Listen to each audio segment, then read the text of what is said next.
Buenas tardes y bienvenidos a Detrás del Podcast.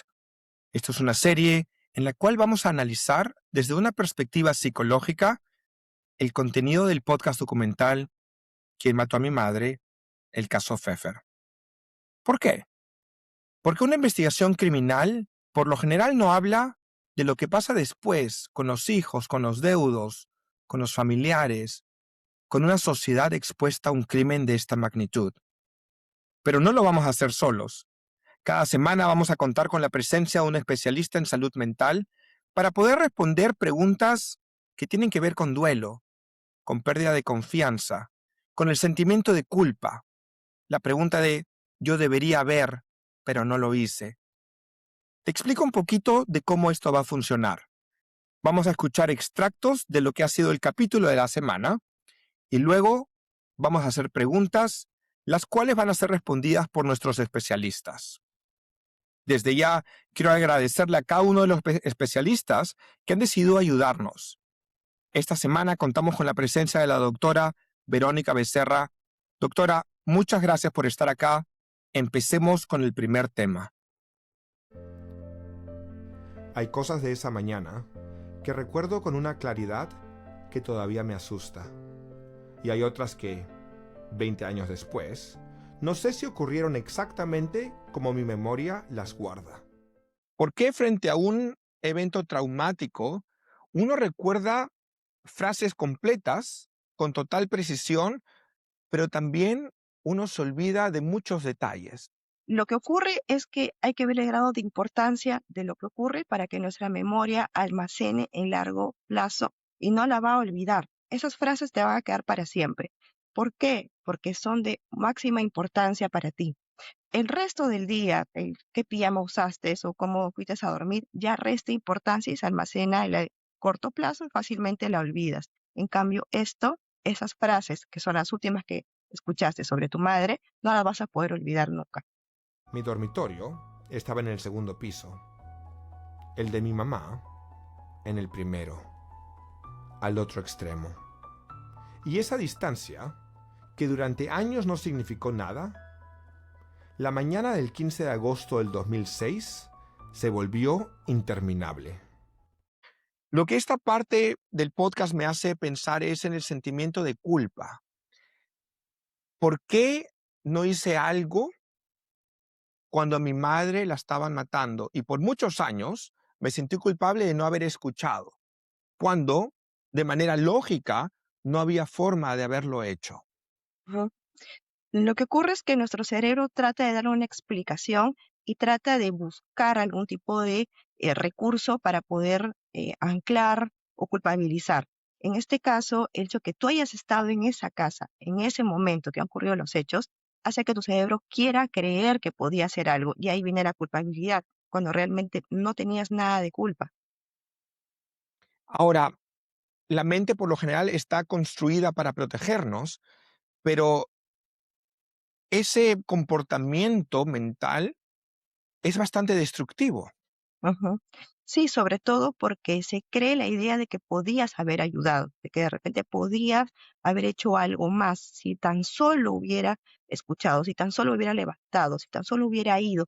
Esas frases quedan en la mente y hace que una y otra vez traten de sentir esa culpa de querer haber hecho algo cuando realmente no se pudo haber hecho algo. 20 años después, yo me senté en un set de televisión y un periodista me dijo, es imposible que no hayas escuchado. Y por un momento sentí esa culpabilidad que yo mismo puse sobre mí y que me tardé años en sanar. ¿Por qué de pronto me sentí culpable de nuevo, así haya durado unos segundos? ¿No?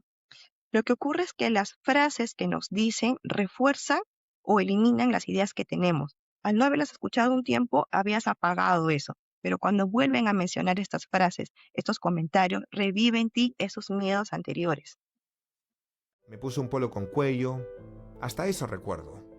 Me lo puse porque pensé que tal vez tendría que acompañarla al hospital. Y porque a mi mamá le gustaba que me viera presentable. Incluso, en una emergencia, pensé en eso. ¿Por qué en medio de un momento caótico, cuando el empleado de la casa toca la puerta de manera insistente, mi mente, en vez de correr inmediatamente a ver a mi madre, me tomo el tiempo de pensar lo que ella hubiera querido y me pongo un polo con cuello como este para verme presentable porque eso es lo que a ella le hubiera gustado. ¿Qué ocurre en la mente de un adolescente para que piense en hacer eso en vez de correr inmediatamente a ver a su madre? Ujú, ujú. En este sentido, recordemos que la frase que utiliza no es una frase devastadora. Y previamente a esto, no tenías conocimiento de que estaba enferma, agonizando, estaba mal, o no habías escuchado alguna pelea. Entonces, no había indicadores de que haya pasado algo fatal.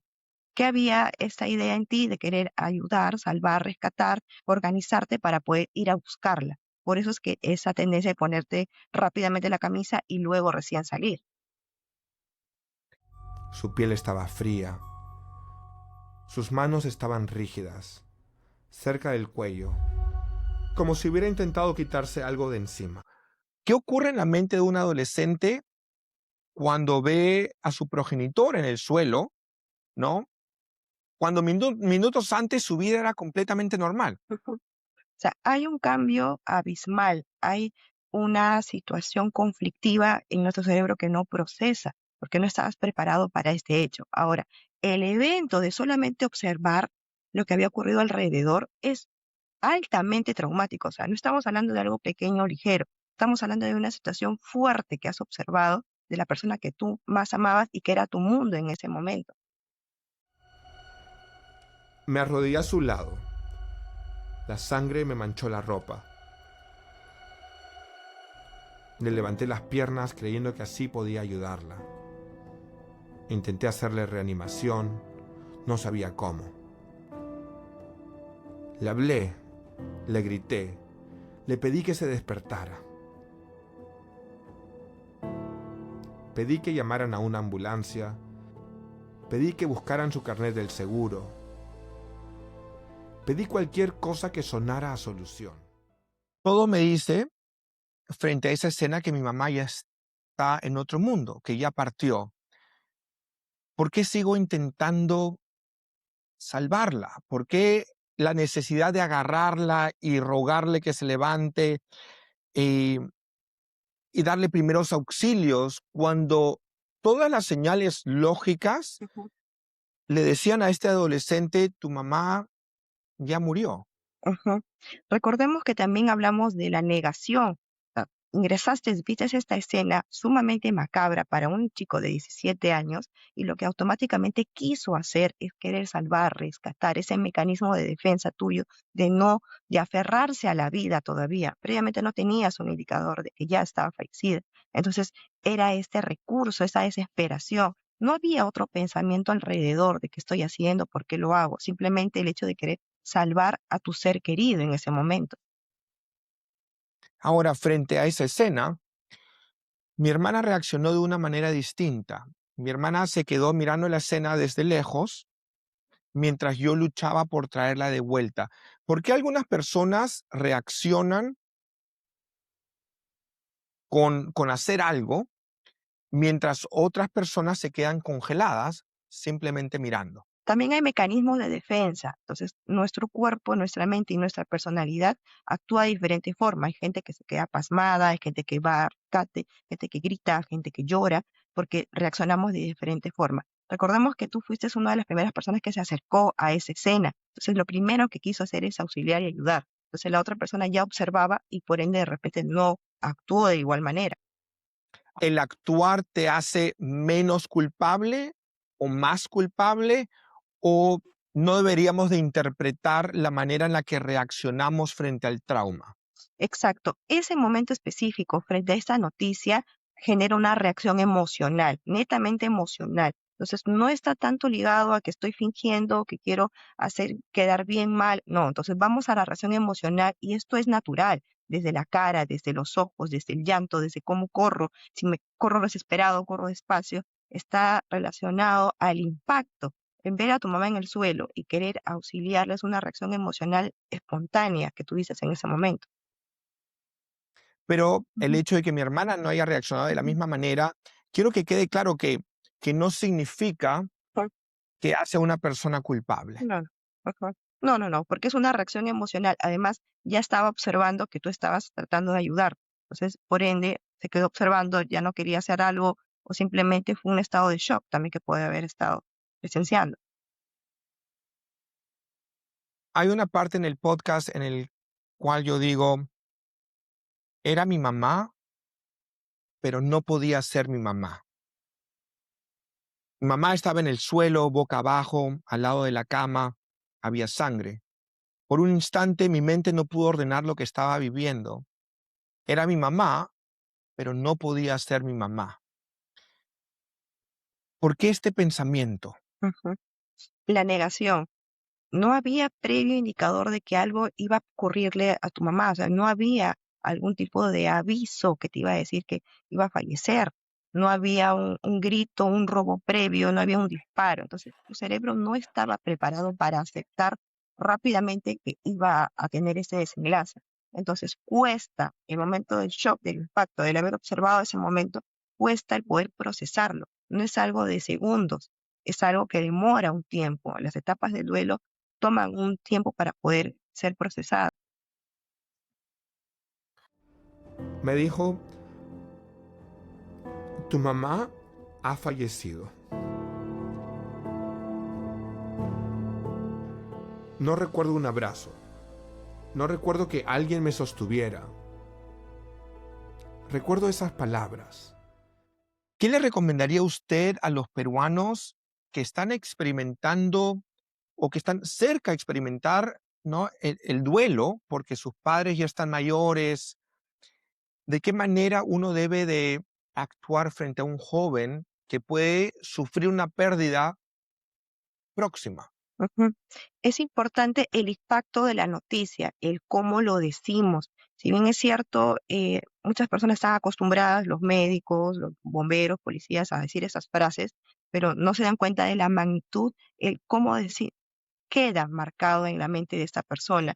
El brindar un pequeño soporte, que estés sentado, hay alguien más a tu costado, el tomarnos unos minutos, ¿estás bien? ¿Quieres un vaso de agua? Sería importante para que no sufrir este impacto tan fuerte que nos puede desarmar. ¿Y qué le recomendaría usted al sistema judicial, legal del país? Sí, lo que ocurre es que todavía no hay esas salvedades de cuidado de la salud mental en estas personas. Por ejemplo, a ser menor de edad podrías haber pasado, no sé, desde cámara Gesell, alguna entrevista única, una manera de proteger. En este caso, como eras testigo, ¿no? Te hicieron repetir muchas veces este caso y te han revictimizado por todo el largo de este tiempo. Al ser menor de edad hubiera sido mejor una sola entrevista, una sola declaración y ser tomada esa declaración para que puedas evitar el hecho de decirlo muchas veces. Entonces, sí es importante el cuidado del menor, es importante el cuidado de la persona que ha sido víctima indirecta de estos hechos también. ¿Por qué? Porque generamos huellas que van a quedar para toda su vida.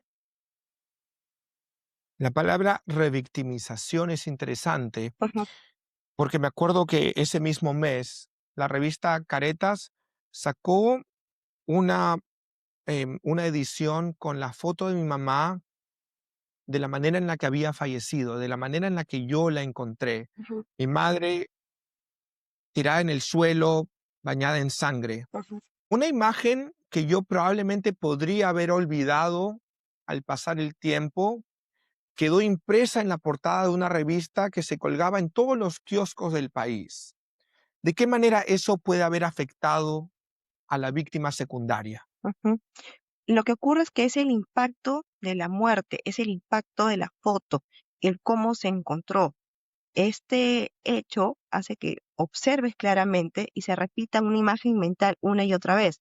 Puede ser que ya no tengas físicamente esa foto, esa imagen, esa portada, pero al haberla observado se queda en la mente y se va a repetir en varias oportunidades, causándote daño, claro. Ahora, ¿cuál es el impacto en nuestra sociedad de tener ese tipo de portadas en las revistas de nuestro país?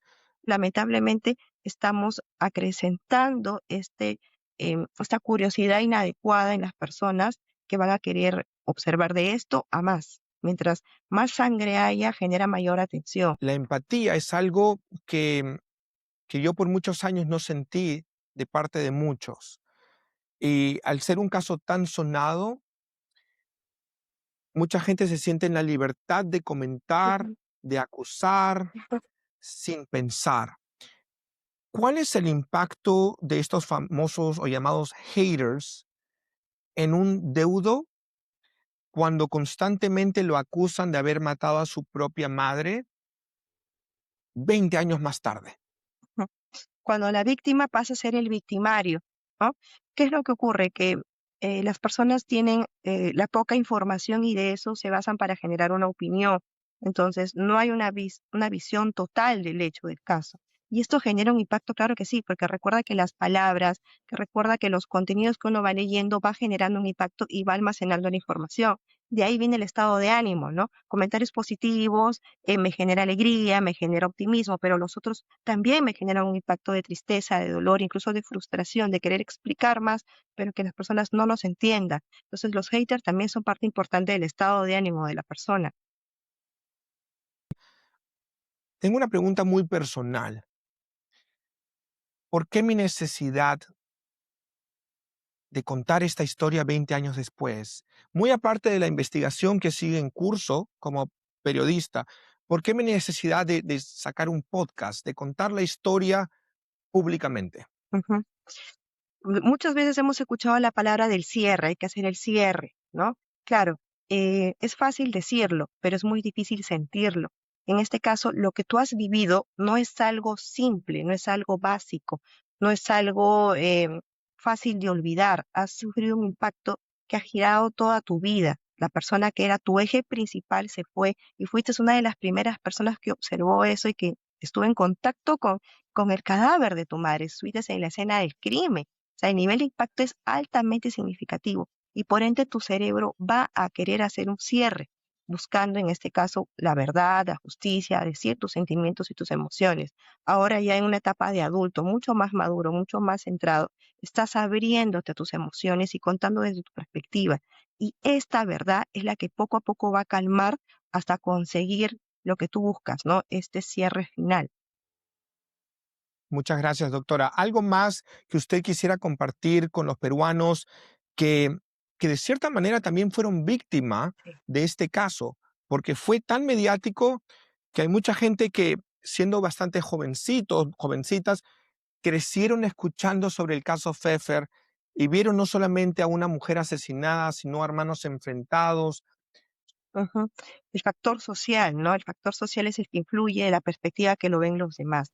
Lamentablemente estamos en una sociedad que todavía está muy polarizada, ¿no? O eres bueno o eres malo. Y esto afecta el normal desarrollo de las personas. ¿Qué es lo importante aquí? Uno, buscar ayuda. De repente de algún amigo, a alguien cercano y hablar y ponernos en contacto con nuestras emociones, buscar terapia, apoyo psicológico también, porque no es fácil asumir la situación de un duelo, no es fácil asumir la muerte de un ser querido. No es fácil recibir estas noticias a temprana edad. Entonces, todo eso lo tuviste junto. Y de víctima pasas a victimario, enfrentamientos en televisión, en poder judicial y demás, que esto hace y genera mayores repercusiones emocionales, días de tristeza, días de depresión, pero el hecho de querer volver a tocar este tema, pero ya desde una perspectiva de sanar y cerrar, hace que sea mucho más valioso para todos y ver este mensaje de querer superar de una manera positiva, de una manera mucho más sana en cuanto a generar educación y salud mental. Y eso es muy bueno para todos nosotros. Doctora, usted mencionó duelo Ujú, y discúlpeme que me tome más tiempo, pero el duelo es algo tan difícil, no solamente para los que somos víctimas secundarias de un crimen, sino para cualquiera. ¿Qué consejo le daría usted a las personas, al peruano que está sufriendo el duelo, que está tratando de superar el duelo y se le hace difícil? ujú.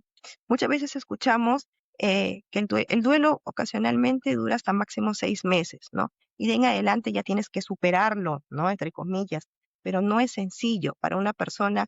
Un padre, una madre es alguien que te da de comer y ya está, pero para otros es tu mundo. Entonces, cada vez que sentamos esta situación de tristeza por la pérdida de un ser querido, pues es importante tomarle atención, El duelo es un proceso, que hay personas que lo pueden superar rápido y hay personas que van a demorar muchos años. El hecho es llevar acompañamiento en este proceso para que no nos genere un deterioro, sino por el contrario, nos genera una especie de empuje, una especie de compañía y que esta persona que haya fallecido esté guardada en el mejor recuerdo, de la mejor manera.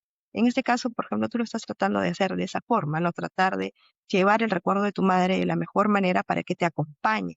No te genere un deterioro, no, por el contrario, te genera una motivación y sigas adelante con tu vida y sigas adelante con la investigación.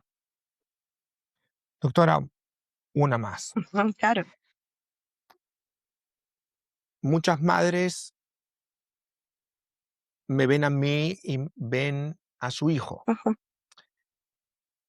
Y son por lo general las personas que más apoyan esta causa de seguir buscando justicia, de escucharme, de darme el apoyo que antes no tuve. ¿Es normal que un hijo siga batallando 20 años después? Porque también hay ciertas personas que critican eso mucho. ¿Por qué después de tanto tiempo? ¿Cuánto tiempo tarda el sanar de un trauma como el que yo viví? ¿Podría haber yo vuelto hace 10 años, hace 15 años o los 20 años tal vez fue lo que me tomó sanar? ujú. Claro, recordemos que el proceso de sanación depende mucho de los recursos personales. De repente, en tu caso, pasaron 20 años y tú ya estás fuerte para hacer una lucha distinta, diferente, ya no desde la desesperación de una respuesta, ya no desde los nervios de un adolescente, sino desde una persona que quiere encontrar una claridad. Entonces, esas madres que ven en ti, que se reflejan con esta justicia y con estas ganas de querer salir adelante, son personas que buscan este cierre positivo. Y yo por muchos años armé una vida fuera del país. Y la verdad es que no, ni siquiera quería hablar del caso de mi madre. Cuando la gente me preguntaba si yo tenía hermanos, yo decía no. Cuando la gente me preguntaba si mi padre estaba cerca a mí, yo decía, mi padre nunca lo conocí. Pero no era por odio, era porque no quería hablar del tema. El no hablar podría haber desacelerado el proceso de sanación, porque aquí construí una vida completamente ajena al caso Pfeffer. Ujú. Claro, es que recuerda que también es tu mecanismo de defensa, el querer huir. Huiste de esta realidad que te atormentó por tanto tiempo, por tantos años, y te tenía anclado a eso. Hiciste una nueva vida con nuevos deportes, ejercicios, actividades, amistades, una nueva perspectiva. Y eso te ayudó, y eso está bien para que calmaras esta parte emocional. Por eso te decía, ahora de una perspectiva más adulta, y estás buscando otro tipo de justicia y contando tu historia desde otra perspectiva, desde lo más humano y emocional, no de la desesperación o desde la depresión, ¿no? Como de repente antes sí lo era. Y era el no hablar hacía que doliera menos en esa etapa. Doctora, ¿algo más que quiera compartir con nosotros? Ujú.